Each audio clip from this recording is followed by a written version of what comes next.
Who is Allah? He is the Eternal, whose non-existence is inconceivable. He is the first with no beginning, and the last with no end. He is eternal without occurrence or change. He is the One, known before limits and letters. His essence has no boundaries, and his speech has no letters. His speech is not composed of letters, sound, or instruments. He exists without coming from nothing. He is the One, the Absolute, who neither begets nor is begotten. He has no opposites, no equals, and no similitudes. He is the unique, without resemblance, configuration, image, or likeness. He is the one for whom nothing is comparable, and he is the all-hearing, all-seeing. Allah does not dwell in anything, nor does he move with anything. Neither time nor place confines him, nor does he reside within them. Allah is unlike created entities, yet his attributes are not negated. We will try, inshallah, explain every verse. They're not easy, but if you pay attention, you might understand what he is saying. They all these the top scholars' description of Allah Azza wa Jal, obviously all taken from the Quran and Sunnah. He is the eternal, whose non-existence is inconceivable. Allah is eternal. The non-existence is inconceivable. What that means? It's not conceivable. You cannot imagine Allah doesn't exist. It's like here, you cannot imagine no one came to build the walls.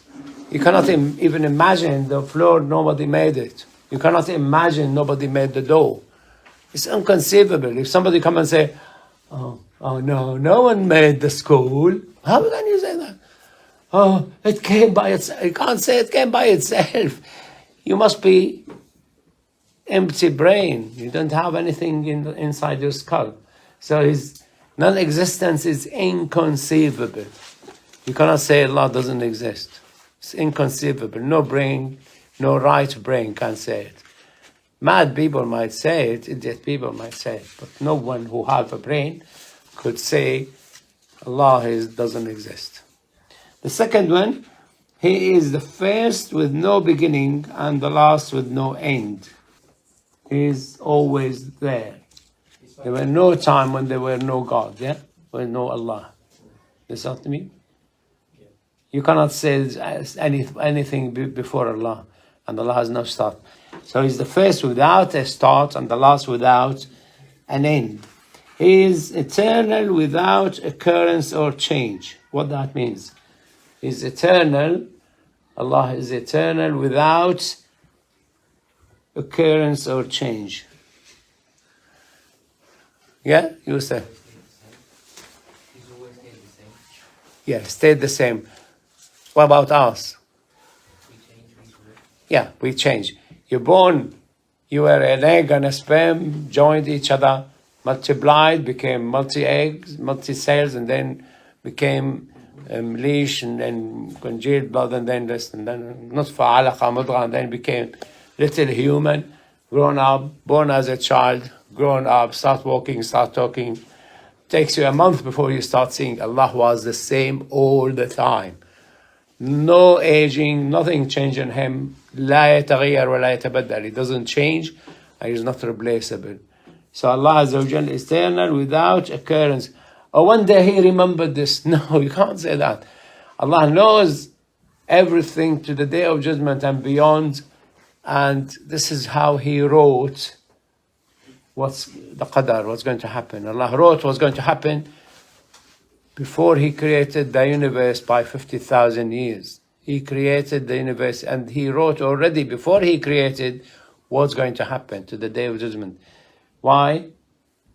Because he's the last. He's already seen it happened. Yeah? If you are here and you're both going to London, your brother going on a bike, you're going on a plane. You will see everything before your brother even reach the motorway. You've already in London, you've seen everything, and you wrote it. You keep saying, oh, you come across this, you come across that. So Allah Azza wa Jalla knows everything till the day of judgment and beyond, because he is the last, and he doesn't change, and without occurrence, nothing new happened to him. He's not surprised. Oh, I never thought of that. You can say that. Allah knows that. Allah knew what was going to happen, and even He told Prophet Muhammad ﷺ, who told the Sahaba, one day the Prophet ﷺ start talking from the morning to the evening what's going to happen to the Day of Judgment. This is why there's a lot of foretold stories in the Hadith, and some remember this, some remember that, and they couldn't, all of them. We wish they had, a video at that time and record all this events. But Allah knows it all. And He is the one known before limits and letters. What that means. You know things once they have existence in time or space, and once they are described. No one thought of Bluetooth in the 90s, in the 80s. Nobody heard of computer in the 80s or 70s. They started computers before that in the 50s, but became known to people when they started selling the computers, home computers. So you start knowing when they exist. Allah Azza wa Jal, He doesn't wait till things discovered to know what it is, or to know what's called. Allah taught Adam the name of things in advance. And He asked him to tell the angels the name of things. Like, this is plastic, this is wood, this is metal, this is... The angels didn't know. So Allah Azza wa Jal, He is the one known before limits or letters. We have limits, we have letters. Allah is known before that even discovered has existence. And letters to express things. You need letters to express. This is a book, B-O-O-K. This is called book. This is all called the remote control, and you can spell the letters. And His essence has no boundaries, and His speech has no letters. His essence have no boundaries. What that means? Your essence is your collection of hydrogen, oxygen, carbon, magnesium, iron, whatever component in your body. And you have a size, and you have a height, you have a width, you have thickness, you have components and things. His essence, what's the essence of Allah Azza wa Jal? Nobody knows. You cannot give Him essence. You can't say He's made of iron, or made of copper, made of... His essence has no boundaries. You cannot say, beside Allah, there's something else. You can't. You go into kufr. There's nothing on His right or nothing on His left. You cannot say He has an end in existence, in place or time. You cannot say there's something above Him, something behind Him. And Allah Azza wa Jal said in the Quran, Wallahu bi kulli shay'in muhit. Allah encompasses everything within His reach. But you cannot say Allah has an end. Where? It solved the problem with the infinite universe. Because your brain might imagine, the universe is infinite. Is there a place when there is no Allah? You cannot imagine that exists. Everything is within the reach of Allah Azza wa Jal, and no end. So, and His essence, He described Himself as a thing. Allah Azza wa Jal said, "Kullu shay'in halikun illa wajha." Shay' means things. Everything will disappear except Allah. So Allah is a thing, or is it? We don't know. The essence of Allah we don't know, but we know that His essence has no boundary. There's no edge to Allah in any direction. But He's closer to you than your jugular vein. Why we say that? Allah said it in the Quran. وَلَقَدْ خَلَقْنَا الْإِنسَانَ وَنَعْلَمُ مَا تُوَسْوِسُ بِهِ نَفْسُهُ وَنَحْنُ أَقْرَبُ إِلَيْهِ مِنْ حَبْلِ الْوَرِيدِ. Allah created us, and He's closer to us than our own jugular vein. But He's not close to you in a distance or in a body. He's closer to you in knowledge and knowing. But you can't say He's far away from me. He's far away. Like the Christians said, Allah is so far above the throne, so He doesn't know what's going on earth. So what did He do? According to Christianity, what Allah did to know what's going on? Zayd? In Christianity, they believe that He sent His Son. Yeah. He sent His Son to find out what's going on. Go there and find out what's going on. And he had to suffer, apparently, so God will know what suffering means. That's total denial to the ability of Allah Azza wa Jal, the closeness of Allah Azza wa Jal to His creation. He even knows what's going on in your brain, what thoughts come to your mind. And He knows your secret, and He knows beyond your secret. يَعْلَمُ السِّرَّ وَأَخْفَى. What is more secret than your secret? Your secret tomorrow. You know your secret today, but you don't know what's going to be your secret tomorrow or next month. But Allah knows. Allah knows what you will decide tomorrow, next year, next millennium, so on and so forth.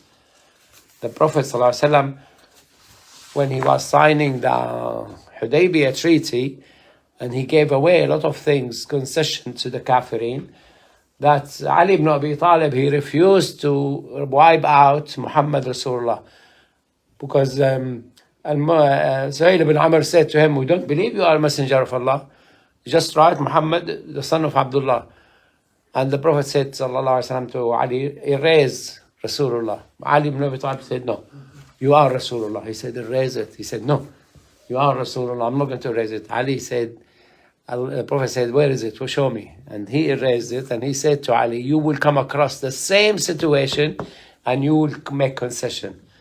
So the Prophet ﷺ died. Abu Bakr became Khalifa, he died. Umar became Khalifa, he died. Uthman became Khalifa, he was killed. And Ali ibn Abi Talib became Khalifa. Muawiyah refused to accept Ali as Khalifa. So when they signed the treaty, he said, this is the treaty, the agreement between Ali ibn Abi Talib, Khalifata Rasulullah, or Amir al-Mu'mineen, and Muawiyah. And Muawiyah said, no, I don't believe you are the Khalifa. I didn't agree for you. You have to erase the word Khalifa. So Ali ibn Abi Talib said, Sallallahu ala Muhammad, because Sallallahu Alaihi Wasallam, he told him, you will come across similar situation, and Ali had to erase that he is the Khalifa. That's Ali ibn Abi Talib and Muawiyah ibn Abi Sufyan. We are equal. So how Muhammad knew, Sallallahu Alaihi Wasallam, Allah told him, don't worry, he will come across the same things and he will make concession. And he did after how many years? 30 years. So this is, Allah knows the secrets and beyond. And then he said, his speech has no letters. What that means? To express yourself, Sarah, the other Sarah, to express yourself you need letters, yeah? You might express yourself in English. You might be lucky enough to know another language, Urdu or Arabic or something. Allah Azza wa Jal doesn't need language to express himself and not to make you understand him. Allah doesn't need letters. Allah Azza wa Jal will inspire you and send his revelation to you to express in your language. Allah put the meaning in your mind, in your heart, and the Prophet ﷺ expressed it in Arabic. So the Quran was sent in Arabic. The Bible was sent in Hebrew. And Musa expressed the Bible, the Torah, in Hebrew. And somebody else expressed his in his own language. So the Prophet, Allah Azza wa Jalla said, وَمَا أَرْسَلْنَا مِن رَسُولٍ إِلَّا بِلِسَانِ قَوْمِهِ لِيُبَيِّنَ لَهُم. We didn't send a messenger, but with the tongue, language of his people. So he could express to them the meaning. They could understand the meaning.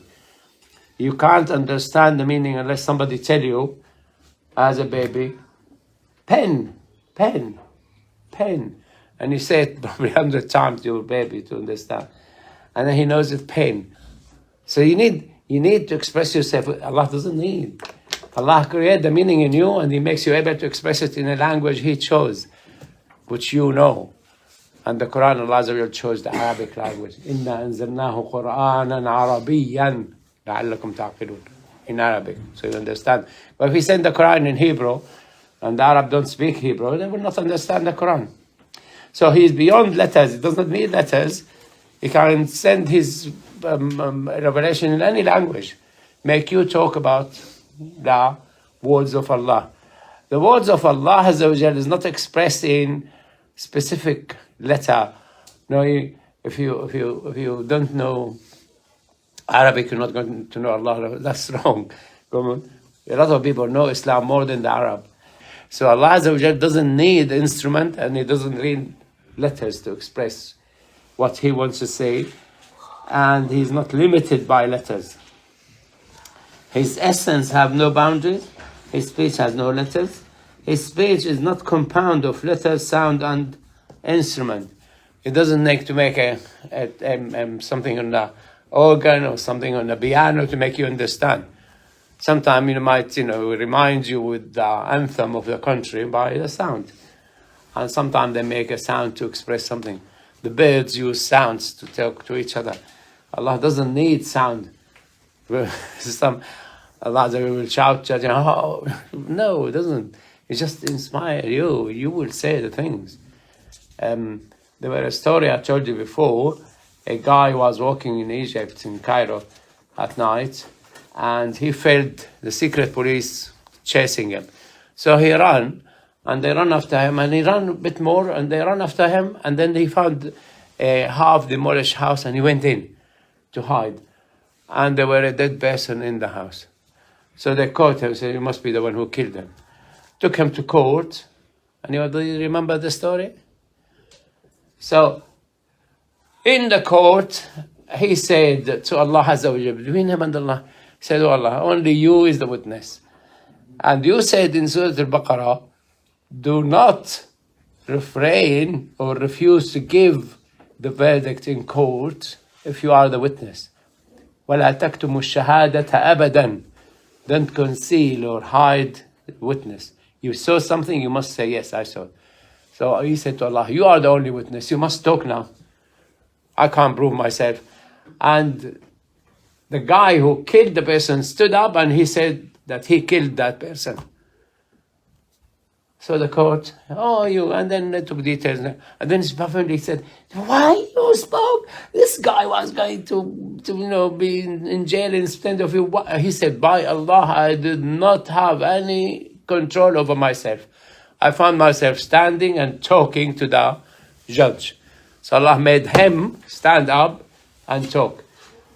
Because Allah Azza wa Jal, He was asked correctly, you are the only witness and you are not supposed to keep witnessing concealed or hidden.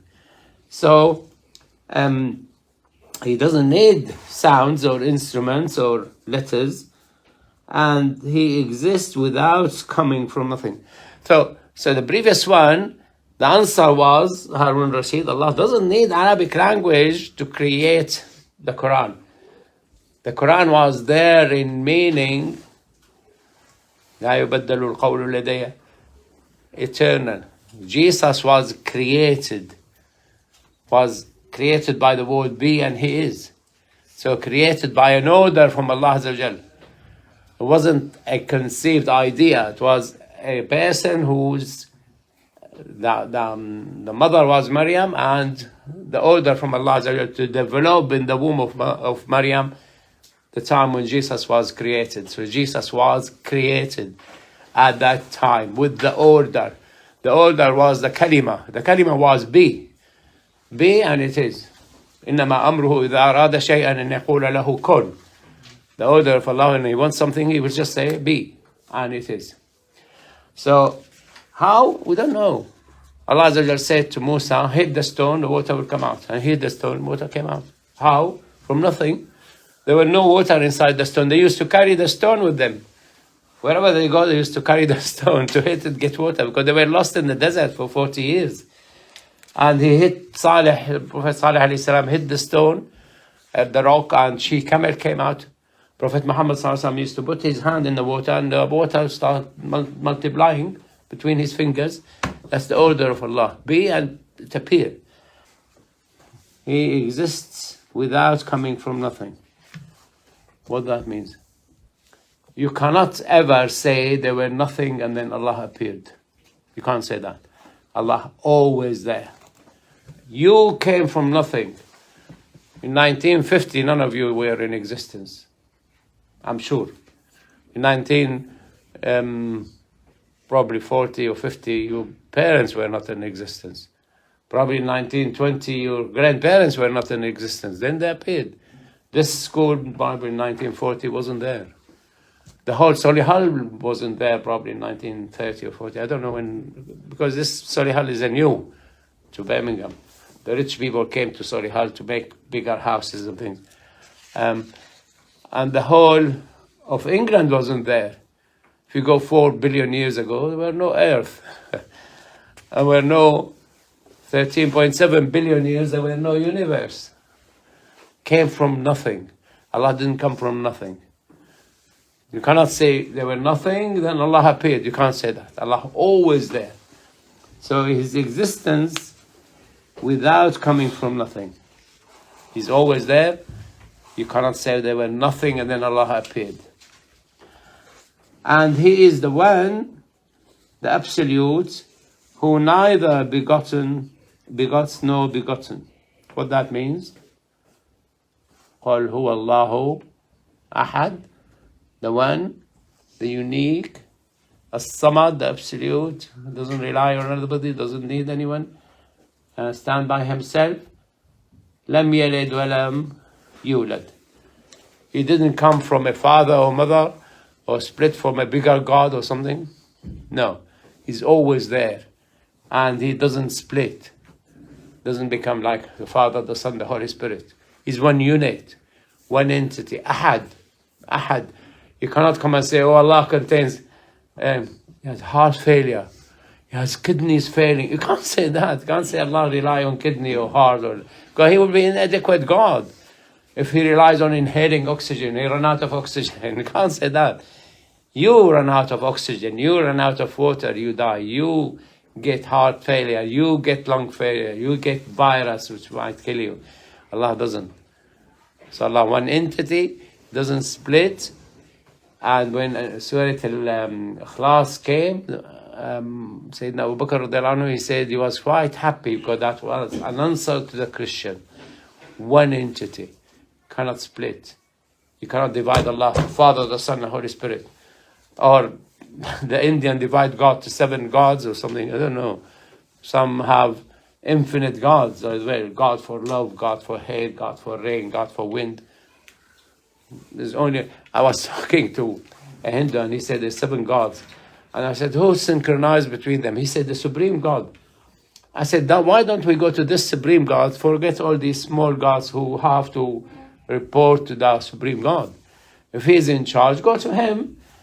Now, if you want to get things done in Britain, what do? You go to the mayor of Solihull? You go to the MP in Solihull? No, if you can't get to the Prime Minister, you go. Allah is unique, one entity, ahad, and that was an answer to the Christian. He's one entity, doesn't split, was born, lam yalid, he didn't give birth to anything, and he wasn't born by anybody. And then he said, he has no opposites. Now you have the Labour Party opposed by the Conservative or the Lib Dem. Now you have the Republican in America opposed by Democrats. And there are people opposing each other in economy, in agriculture, in trade, in China against America, against the rest of the world, Russia against half the world, something. Allah have no opposite. Nobody can oppose Allah Azza wa Jal. Who's going to oppose Allah? Now the Kafirin, or some Christians have partial belief in Allah Azza wa Jal. They believe that the shaitan have power like Allah, anti-God. Can't have anyone have power besides Allah Azza wa Jal. Nothing. And if you have that belief, you're not a believer in Allah. The shaitan have no influence. Allah Azza wa Jal said in the Quran, لا سلطان له على الذين آمنوا إنما سلطانه على الذين يتولونه. His control, the shaitan have no control over the believers who rely on Allah Azza wa Jal. His control over those who follow his ideas. They follow shaitanic ideas. So he appears as if he has control, but he has no control. The Day of Judgment, he said, ما كان لي عليكم من سلطان إلا أني دعوتكم فاستجبتم لي. I had no control over you, but I called you and you came, you answered me. So people answer shaitan, answer shaitanic ideas. No opposites and no equals. Nothing equal to Allah Azza wa Jal. And He has no similitude. Nobody can represent or pretend to be God. Not even a person ever in history called himself Allah. تَعْلَمُ لَهُ سَمِيًّا. Allah said in the Quran, have you heard of anyone called Allah? No. Not even kafirin. Not even any of the kafirin called himself or his son Allah. Why is that? Allah in control. The idea doesn't even come to your mind. So, you have no similitudes, and Allah is unique, the only one of his kind, without resemblance. Nobody can resemble him, configure him, or imagine him, or look like him. Like, say, we've seen Rauf, yeah, his brother is similar to him. If you see Rauf, you could recognize his brother, yeah, he looked like him. Have you seen Ahmad? Yes. His brother Ali looked like Ahmad. If you know Ahmad, Ali is similar. Allah has no similarity. Prophet Muhammad said, when he met Ibrahim والسلام, he said, he looked like me. So if you see Prophet Muhammad ﷺ, you imagine how Ibrahim looks like. But Allah, you can't imagine. And nothing compared to Allah Azza wa Jal, but He is still all hearing, all seeing. He is more able to see everything, hear everything by Himself. He doesn't need any translator or any reporter or anything. Allah doesn't dwell in anything, and He doesn't move with anything. He is not living inside. You are in the school now. Allah doesn't live inside something. This is why when you hear Allah fi sama, Allah is not fi sama like my keys in my pocket, and the sama is bigger than Allah. No, Allah fi sama means He's the highest, but He's not inside the sama. He's beyond all what He created. And Allah said in the Quran, وَهُوَ بِكُلِّ شَيْءٍ مُحِيطٍ He's encompass everything. So Allah knows start and no end, and everything He created within His reach. And neither time nor place confine Him. You cannot say He was here, He's gone. If you came 5 minutes ago, He was here, He's gone now. You can't say that about Allah Azza wa Jal. And wherever you face, it's the face of Allah. أَيْنَمَا تُوَلُّوا فَثَمَّ وَجْهُ اللَّهِ. But you can't imagine, the face of Allah here is not there. He's back there. No, you can't say that. You tell there's the face of Allah. And that's metaphoric more than Allah has a body and this is His face, that's His back. You cannot imagine that. Facing you means He is ready to answer you or ready to punish you if you do something wrong. And Allah is unlike created entities, and His attributes never negated. His attributes never negated. You cannot say Allah is Ar-Rahman Ar-Rahim and He is no longer Rahman. He is no longer Rahim. You cannot say Allah no longer is the owner, the Malik, no longer merciful. You cannot say that. Allah no longer generous. You can't say that. You cannot negate His descriptions. It might not include you, because you don't deserve His gift, but it would include everything else. Allah refrain from giving you. He is a basit and qabid. He gives and He take away. Sallallahu alayhi wa sallam Muhammad.